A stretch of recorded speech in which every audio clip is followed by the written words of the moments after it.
Hello everyone, welcome to our YouTube channel keep it simple.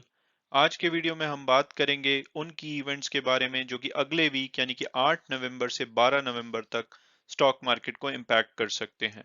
और आगे बढ़ने से पहले अगर आपने अभी तक चैनल को सब्सक्राइब नहीं किया तो प्लीज सब्सक्राइब करके हमें मोटिवेट कीजिए। तो सबसे पहले अगर हम पिछले वीक की बात करें तो पिछला वीक एक छोटा वीक था जिसमें कि 3 फुल डे ट्रेडिंग और 1 घंटे की मुहूर्त ट्रेडिंग हुई। और इसमें ओवरऑल जो मार्केट है वो ग्रीन में बंद हुई।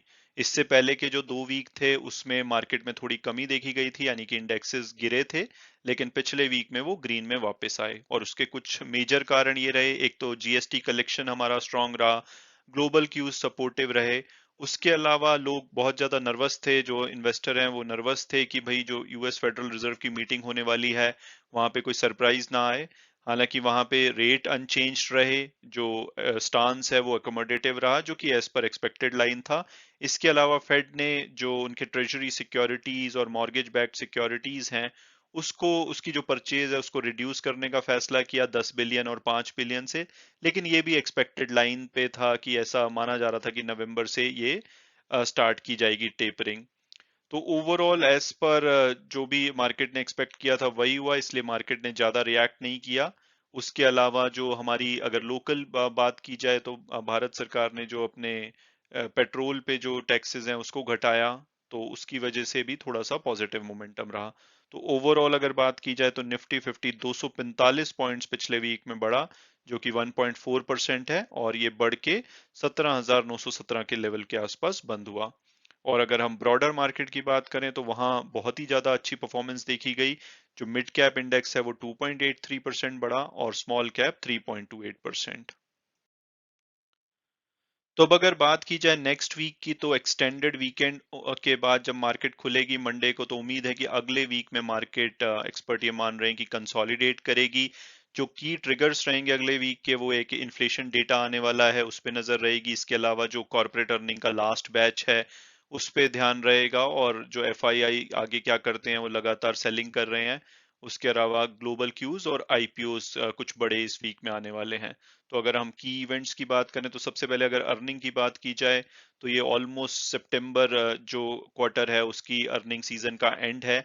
इस वीक में 2100 कंपनीज के आसपास कंपनीज हैं जो कि अपने रिजल्ट डिक्लेयर करेंगी। इसमें कुछ बड़े नाम की बात की जाए तो Britannia, Aurobindo pharma, Mahindra and Mahindra, Bosch, ये कुछ बड़े नाम हैं, हीरो मोटोकॉर्प वगैरह। और इसके अलावा कुछ और कंपनीज हैं जिसकी लिस्ट आप यहाँ पे देख सकते हैं, उसमें जी एंटरटेनमेंट है, गोदरेज कंज्यूमर प्रोडक्ट है। तो ये कुछ और कंपनीज हैं जो कि अपने रिजल्ट करेंगी। और इस वीक के बाद मोटा मोटी जो हमारा सितंबर का जो अर्निंग सीजन है वो कम हो जाएगा। उसके बाद भी थोड़ी बहुत कंपनीज बचेंगी, बट काफी हद तक जो बड़ी कंपनीज हैं उन सब के रिजल्ट इस वीक के बाद तक आ जाएंगे। इसके अलावा कुछ और अन्य की इवेंट्स की बात की जाए तो आईपीओ मार्केट पूरे फॉर्म में रहेगी। अगले वीक 3 बड़ी कंपनीज के आईपीओ आ रहे हैं जिससे कि 21,000 करोड़ रेस किया जाएगा। इसमें सबसे पहले आईपीओ है पेटीएम का, जो कि 8 नवंबर को खुलेगा। और ये हिस्ट्री में, भारत की पूरी हिस्ट्री में सबसे बड़ा आईपीओ होगा आज तक की डेट का। इससे 18,300 करोड़ तक रेस करने की बात की जा रही है। इससे पहले अगर सबसे बड़े आईपीओ की बात करें तो कोल इंडिया का आईपीओ जो कि 2010 में आया था उससे 15,475 करोड़ कलेक्ट किया गया था। तो ये रिकॉर्ड आईपीओ होगा। इसके अलावा केएफसी और जो पिज्जा हट ऑपरेटर है सफायर फूड्स, वो 2073 करोड़ अपने आईपीओ से रेस करेंगे।